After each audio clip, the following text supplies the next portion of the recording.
The night everything changed.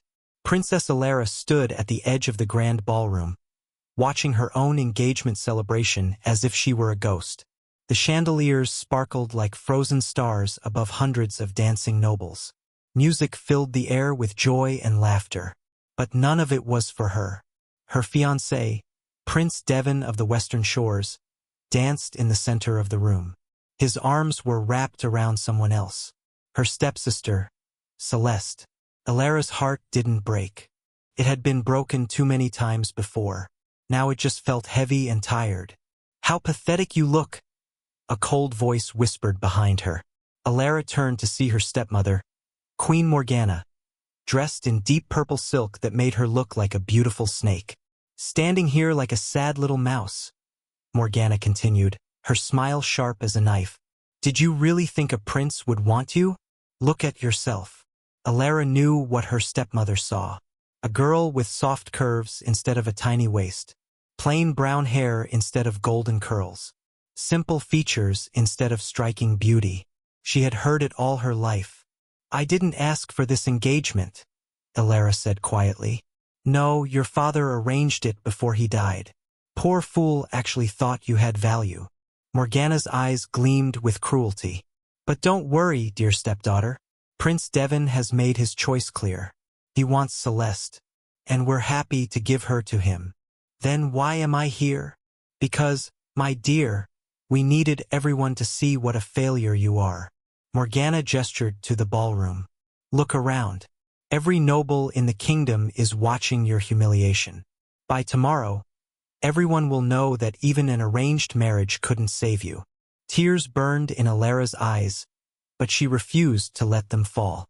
She had learned long ago that tears only made her stepmother happier. The announcement. The music stopped suddenly.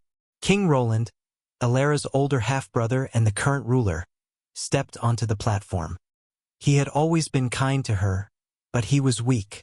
He did whatever Morgana told him to do. "Noble guests," Roland's voice echoed through the hall. "I have an important announcement." Alara's stomach twisted with fear.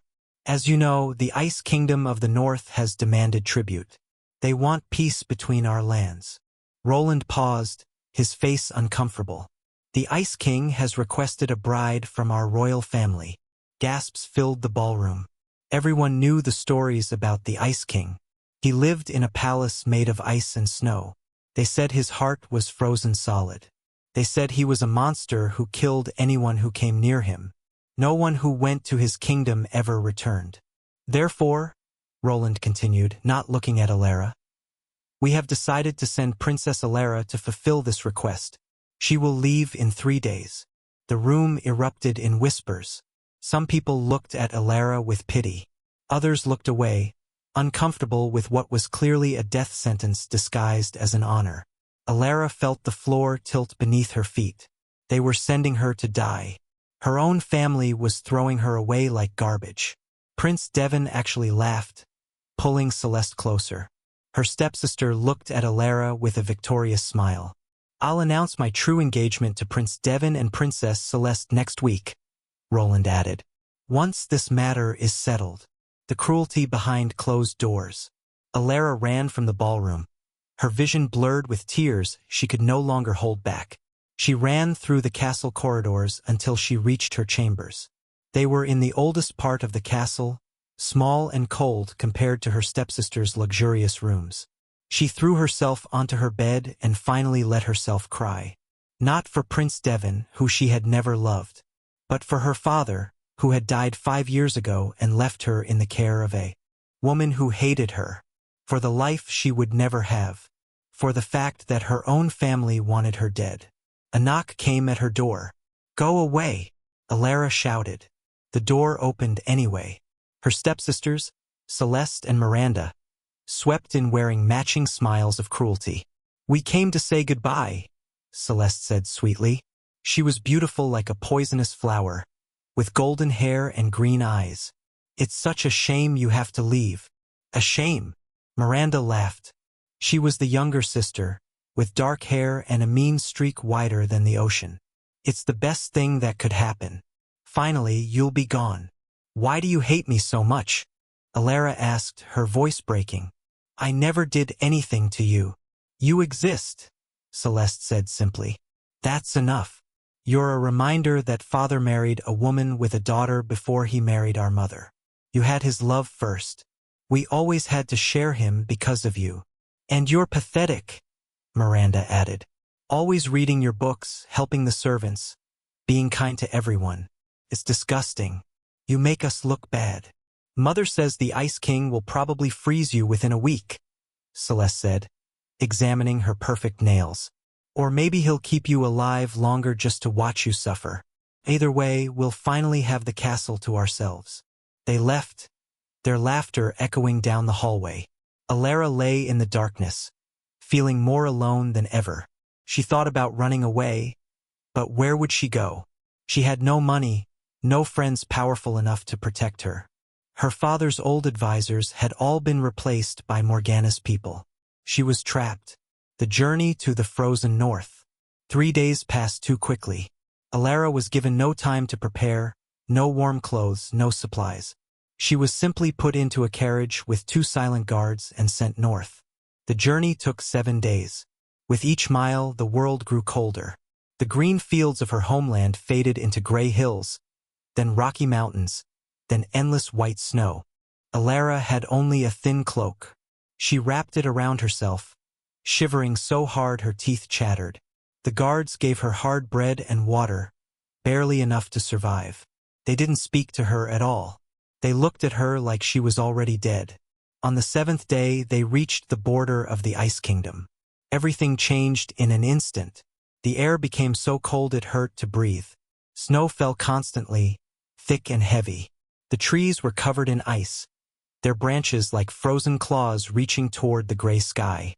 And there, rising from the frozen landscape like a crown of crystal, was the Ice Palace. It was both terrible and beautiful. Made entirely of ice and snow, it gleamed with an otherworldly light. Towers spiraled into the sky. Bridges connected different sections, all carved from solid ice. It looked like something from a dream, or a nightmare. The carriage stopped at the massive gates. They were made of ice so clear you could see through them, decorated with patterns of frozen flowers and stars. The guards practically threw Alara's small bag at her feet. Good luck, princess, one of them muttered. You're going to need it. Then they turned the carriage around and fled, leaving her standing alone in the snow. Alara picked up her bag with frozen fingers. She was shaking from cold and fear, but she made herself walk toward the gates. She wouldn't die out here in the snow. If she was going to die, it would be with dignity. The gates opened silently before she could knock. No one was there. They just swung inward, revealing a courtyard made of ice that sparkled like diamonds. Alara stepped inside. The first meeting. The courtyard was empty and silent. Alara's footsteps crunched on the snow, the only sound in the eerie quiet. She walked toward the main entrance, a massive door carved with images of winter wolves and falling snow. The door opened before she touched it. Inside was a great hall that took her breath away. Everything was made of ice, but somehow it didn't feel cold. The walls glowed with a soft blue light. Pillars rose to a ceiling so high it disappeared into shadows. A grand staircase curved upward, its railings carved like frozen waterfalls. And at the far end of the hall, on a throne of pure ice, sat a figure, the Ice King. Alara's heart hammered as she forced herself to walk forward. Every story she'd heard flooded her mind. Monster, killer, frozen-hearted demon. She stopped at the base of the throne steps and slowly looked up. He wasn't what she expected. The Ice King was tall and powerful, dressed in dark blue and silver. His hair was black as midnight, falling to his shoulders. His face was beautiful in a sharp, dangerous way, with high cheekbones and a strong jaw. But his eyes caught her completely. They were the color of ice, pale blue and piercing, and they held a deep sadness that made her chest ache. He looked at her in silence, studying her, seeing everything. Alara dropped into a curtsy, her frozen fingers clutching her thin cloak. Your Majesty, I am Princess Alara. I was sent by my kingdom as a tribute, as your bride. The words tasted like ash in her mouth. More silence. The Ice King didn't move. He simply watched her with those sad, ancient eyes. Alara's fear slowly shifted into something else. Confusion. Because he didn't look like a monster preparing to kill her. He looked like a lonely man seeing something unexpected. Finally, he stood. He was even taller than she'd thought, and he moved with a grace that was almost inhuman. He came down the steps toward her, and Alara fought the urge to run. He stopped 3 feet away, close enough that she could see the ice crystals that seemed to glimmer in his dark hair. Close enough that she could see the pain hidden in his expression. Then he did something that shocked her completely. He removed his own cloak, a thick, warm garment lined with fur, and gently placed it around her shoulders. The warmth was immediate and wonderful. Alara gasped, pulling the cloak tighter around herself. The Ice King stepped back. When he spoke, his voice was deep and cold as winter wind, but not cruel, not angry. "You're freezing," he said simply. "Come." He turned and walked toward a doorway off the main hall. After a moment of stunned confusion, Alara followed. The unexpected kindness. The Ice King led her through corridors of ice and snow, past rooms that glowed with magical light. He didn't speak, didn't look back, but he walked slowly, as if making sure she could keep up with her frozen, exhausted steps. They reached a large wooden door, the first which she'd seen in the palace. He opened it and gestured for her to enter. Inside was a bedroom that made Alara want to cry with relief. It was warm, impossibly warm for a palace made of ice. A fire burned in a real fireplace. The bed was huge, covered in thick furs and soft blankets. There was a sitting area with comfortable chairs. A wardrobe stood against one wall. Windows showed the snowy landscape outside, but somehow no cold came through them. "This is your room," the Ice King said. "You'll be safe here." "Safe?" Alara whispered. "I don't understand. I thought everyone said that I would kill you?" His cold blue eyes met hers. "I know what they say, but I don't kill innocent people, Princess. Especially those who were sent here against their will." Tears filled Alara's eyes again. "You know I didn't want to come? I can see it in your eyes. You're terrified, but not just of me. You were afraid before you arrived." He tilted his head, studying her. "They sent you as punishment, didn't they? Your family." Alara nodded, unable to speak past the lump in her throat. The Ice King's expression hardened into something dangerous. "Then they're fools. Rest now. Warm yourself. There are clothes in the wardrobe that should fit you. I'll have food brought to your room." He turned to leave, but Alara found her voice. "Wait, please. What's your name?" He paused at the door, his back to her. For a moment, she thought he wouldn't answer. "Kiran," he said finally. "My name is Kiran."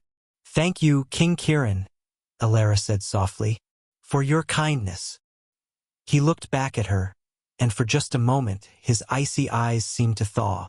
"No one has thanked me in a very long time." Then he was gone, the door closing softly behind him. Alara stood in the warm room, wrapped in his cloak, and felt something impossible stir in her chest. Hope. The first night, Alara didn't know what to do with herself. For the first time in years, she was in a beautiful room, safe and warm, with no one to criticize her or hurt her. She explored carefully. The wardrobe was full of clothes in her exact size, all made of soft, warm materials. Dresses in blues and silvers, practical pants and tunics, even nightgowns that looked comfortable. How had he known her size? There was a private bathroom with a large tub. Alara hadn't had a proper bath in months. At home, her stepmother had given her the smallest, coldest room with barely any water rations. She drew a hot bath, sinking into the water with a sigh of pure relief. The warmth seeped into her frozen bones. She washed away 7 days of travel, of fear, of cold. When she emerged, she found that a tray of food had been left by her door. Hot soup, fresh bread, roasted vegetables, and even sweet pastries. Real food, not the scraps she'd been given at home. Alara ate until she was full for the first time in months. Then she climbed into the enormous bed, wrapped herself in the soft blankets, and fell into the deepest sleep of her life. She dreamed not of monsters or ice, but of sad blue eyes that held the weight of the world. Morning discoveries. Alara woke to sunlight streaming through the windows. She sat up, confused. Sunlight? In a palace made of ice? She got out of bed and went to the window. Outside, the sun was rising over the frozen landscape, painting everything in shades of pink and gold. It was beautiful in a stark, cold way. A knock came at her door. "Come in," Alara called. A young woman entered, dressed in simple but warm clothes. She had kind eyes and a gentle smile. "Good morning, princess." I'm Mira. "I've been assigned to help you." She carried fresh clothes and a breakfast tray. "King Kiran asked me to make sure you have everything you need." "He did." Alara was surprised. "Yes, miss. He's very concerned about your comfort." Mira set down the tray and smiled. "Between you and me, he's not the monster people say he is. He's just lonely and sad." Sad. Alara asked. "Why?" Mira's smile faded. "That's not my story to tell, miss. But maybe he'll tell you himself in time. For now, eat your breakfast. The king has invited you to explore the palace. He says you're free to go anywhere you like." Free. The word felt foreign to Alara. After Mira left, Alara dressed in warm, comfortable clothes and ate her breakfast. Then she decided to take the king up on his offer. She would explore the strange palace. And maybe, if she was brave enough, she would try to understand the mysterious, sad man who ruled it. The Ice King who, against all expectations, had shown her more kindness in one night than her own family had shown her in years. What will Alara discover as she explores the Ice Palace? What secrets does King Kiran hide? And what will happen when her cruel family realizes she's not dead? Continue to part 2 to find out. Would you like me to continue with part 2? Melting the Frozen Heart? B2 Part 2. Melting the Frozen Heart. Exploring the Palace of Ice. Alara stepped out of her warm room into the corridor, her heart beating with nervous excitement. For the first time in years, she could explore freely without someone telling her she wasn't allowed or didn't belong. The palace was a maze of ice and magic. Every corridor gleamed with soft blue light that seemed to come from within the ice itself. The walls were carved with intricate patterns of snowflakes, winter animals, and swirling winds. It was like walking through a frozen dream. She discovered a great library with walls made of clear ice. Inside, thousands of books lined shelves made of dark wood. A fire burned in the fireplace, keeping the room warm and cozy. Alara's heart soared. She loved books more than anything. She found a music room with instruments made of ice that somehow produced the most beautiful sounds. A training hall with weapons displayed on the walls. A dining hall with a table long enough to seat 50 people, though it was covered in dust as if no one had used it in years. Everything was beautiful. Everything was empty. The palace felt like a tomb for a king who was still alive. As Alara climbed a spiral staircase, she heard something that made her stop. Music. Someone was playing a piano, and the melody was the saddest thing she had ever heard. She followed the sound to a door that was slightly open. Peeking inside, she saw King Kiran. He sat at a grand piano made of black wood, his long fingers moving across the keys with practiced grace. His eyes were closed, his face filled with such deep pain that it hurt to see. The music poured from him like tears made of sound. Alara stood frozen, watching him. This was not a monster. This was a man carrying a burden so heavy it was crushing him. The music ended. Kiran opened his eyes and saw her standing in the doorway. For a moment, they just looked at each other. "I'm sorry," Alara said quickly. "I didn't mean to intrude. I heard the music and you followed it." Kiran stood up from the piano. "That's natural. Music is meant to be heard." "It was beautiful," Alara said honestly, "but also very sad." "Sad?" Kiran repeated as if tasting the word. "Yes, I suppose it was." He gestured to the room. "Do you play?" "A little. My father taught me before he died." Alara stepped inside. but I'm not very good. Would you like to try? Kieran moved away from the piano, giving her space. Elara hesitated, then sat down at the bench. The piano was beautiful, the keys smooth under her fingers. She played a simple melody her father had taught her, a cheerful tune about spring flowers and sunshine. When she finished, Kieran was watching her with an unreadable expression. Your father taught you well, he said softly. That song was full of light. He used to say music should make people happy, Elara replied. Even when life is hard, music can bring joy. A wise man. Kieran's ice-blue eyes seemed distant. My mother used to say the same thing. It was the first personal thing he had shared. Elara felt like she'd been given a precious gift. The curse revealed. Over the next few days, Elara settled into a strange new routine. She would wake up in her warm room, eat breakfast, and then explore more of the palace. Sometimes she would see Kieran in the corridors or the library. He never approached her directly, but she could feel him watching, making sure she was safe and comfortable. Mira became her friend. The young woman was chatty and kind, telling Elara about life in the Ice Kingdom. It wasn't always like this, Mira explained one morning as she helped Elara dress. 20 years ago, this palace was full of life. King Kieran's parents ruled with wisdom and love. There were festivals, celebrations, and people everywhere. What happened? Elara asked. Myra's face grew sad. The curse. A witch came to the palace demanding marriage to the king's son, our Kieran. When he refused her, she cursed him. She lowered her voice to a whisper. She froze his heart. Literally. Now he cannot feel warm emotions like love or joy. Only cold ones like sadness and duty. Elara's chest tightened. That's horrible. It gets worse. The curse is spreading. Every year, more of the kingdom freezes. The winters grow longer and harsher. The only way to break it is true love's kiss. But how can someone love a man whose heart is frozen? How can he love them back? So he's been alone all these years? Yes, he sent away everyone except those of us who insisted on staying. He didn't want anyone to suffer because of his curse. Myra's eyes filled with tears. He's the kindest king we've ever had, but he's trapped in his own frozen heart. That night, Elara couldn't sleep. She kept thinking about Kieran playing that sad music, about him living alone in this beautiful palace for 20 years, watching himself slowly turn to ice. She understood loneliness. She understood being trapped by something you couldn't control. Maybe that's why she felt such a connection to him. The hidden garden.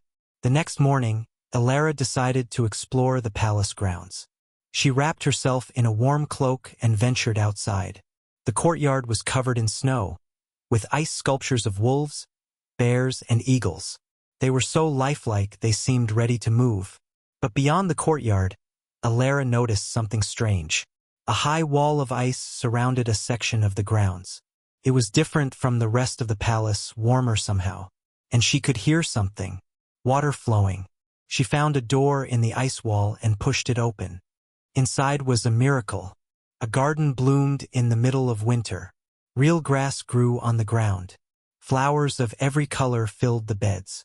Trees with green leaves provided shade. A small stream ran through the center, its water clear and sparkling. The air was warm and smelled of roses and jasmine. It was impossible. It was magic. Elara walked through the garden in wonder, touching the soft petals of flowers, listening to birds singing in the trees. After weeks of nothing but ice and snow, this burst of life made her want to cry with joy. You found my secret. Elara spun around. Kieran stood at the garden entrance, his expression unreadable. I'm sorry, she said quickly. I didn't know it was private. I'll leave. No. Kieran walked toward her. Stay. It's nice to see someone else enjoy it. He led her to a bench beneath a willow tree. They sat together, surrounded by impossible beauty. How is this possible? Elara asked. Everything outside is frozen. This garden is powered by the last warmth in my heart, Kieran explained. Before the curse completely froze me, I created this place. It's the only part of me that still remembers what warmth feels like. He looked at the flowers with such longing it broke her heart. Every year it gets a little smaller. Eventually it will freeze too. And then I'll be completely lost to the ice. No, Alara said firmly. There has to be a way to break the curse. True love's kiss, Kieran said bitterly. But how can anyone love a monster? How can I love them back when my heart is frozen? You're not a monster. Alara turned to face him. A monster wouldn't have given me his cloak when I was freezing. A monster wouldn't have given me a warm room and freedom.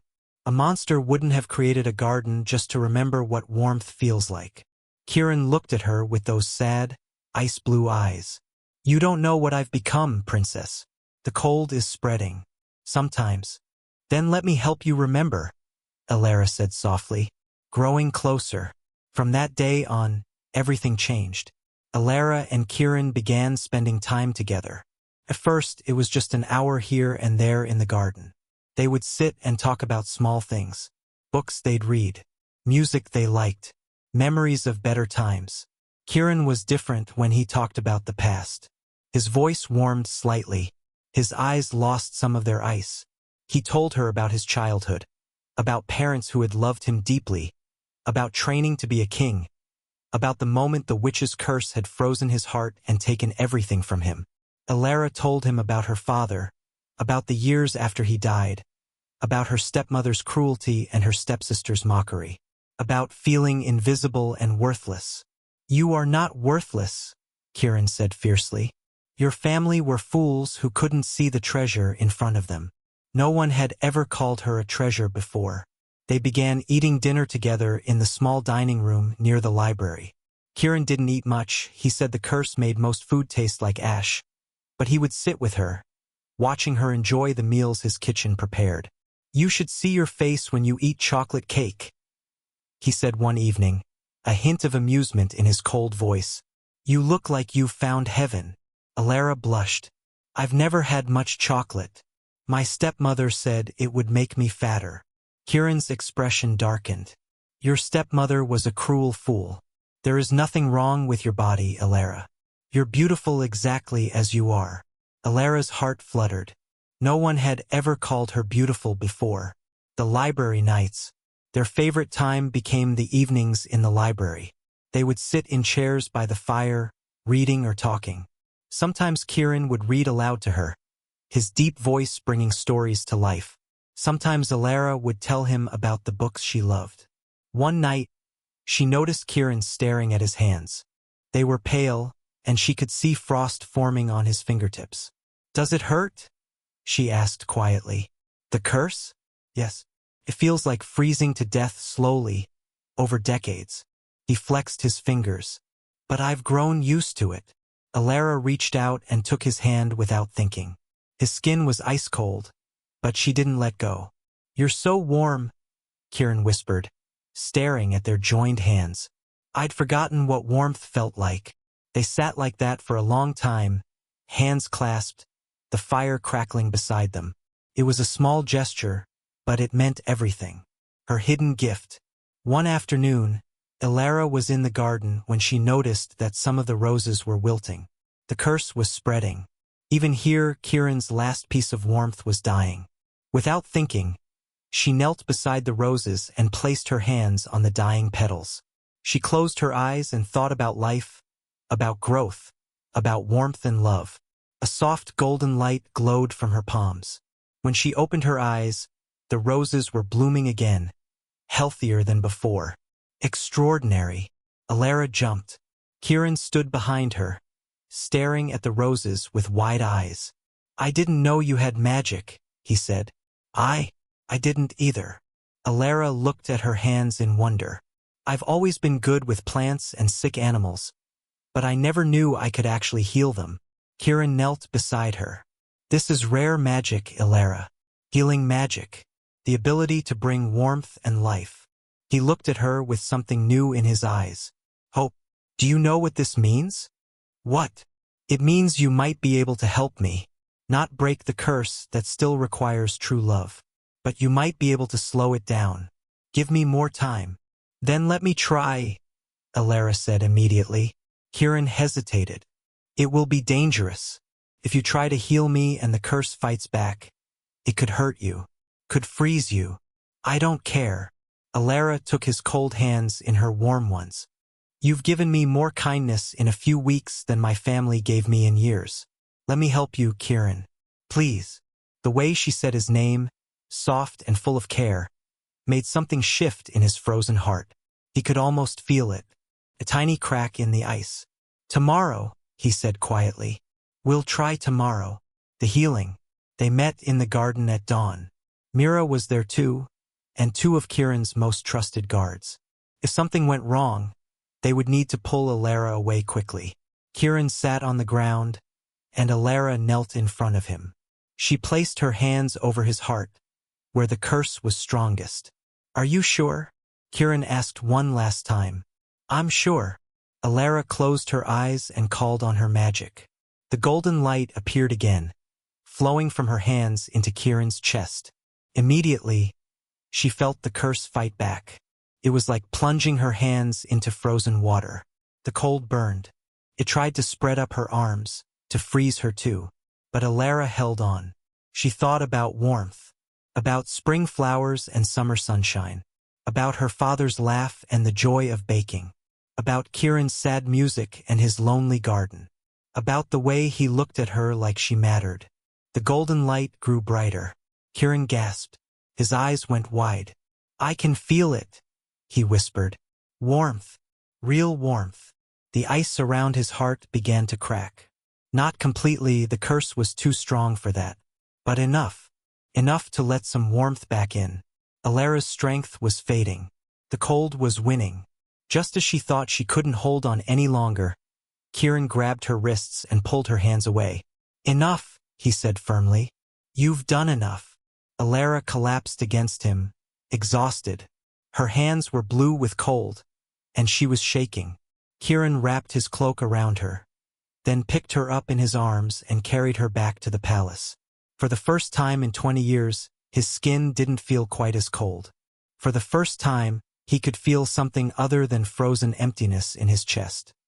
He looked down at the brave woman in his arms and realized something terrifying and wonderful. He was beginning to care about her. Deeply. The court's anger. News of Alara's healing magic spread through the palace quickly. Most of the remaining servants were thrilled. Their king was getting better. There was hope, but not everyone was happy. Kieran had a small council of noble advisors who had stayed despite the curse. They were ice elementals themselves, creatures who thrived in the cold. A warm king was not in their best interest. Lord Frost was the leader of this group. He was tall and thin, with hair like icicles and eyes like frozen lakes. He had been trying to convince Kieran to embrace the curse fully, to become a true ice king who ruled through fear and cold. 3 days after Alara's healing, Lord Frost requested a formal audience. Alara was in the library when Mira rushed in, her face pale. The council is meeting with the king. Lord Frost is saying terrible things about you. Alara's stomach twisted. What kind of things? That you're dangerous. That your magic could destroy the kingdom. That you're a spy sent by your family to weaken the king. Mira wrung her hands. The king is defending you, but Lord Frost has supporters. They want you gone. Maybe they're right, Alara said quietly. Maybe I should leave before I cause more trouble. No. Mira grabbed her hands. You can't leave. You're the best thing that's happened to this kingdom in 20 years. The king is finally healing. He's finally happy. Before Alara could respond, the library door slammed open. Kieran strode in, his face dark with anger. Behind him, she could see Lord Frost and 3 other council members. Tell her, Lord Frost said coldly. Tell her what we've decided. Kieran's ice-blue eyes met Alara's. She saw fury there and something else. Determination. Lord Frost believes you're a threat to the kingdom, Kieran said, his voice hard. He wants you sent away.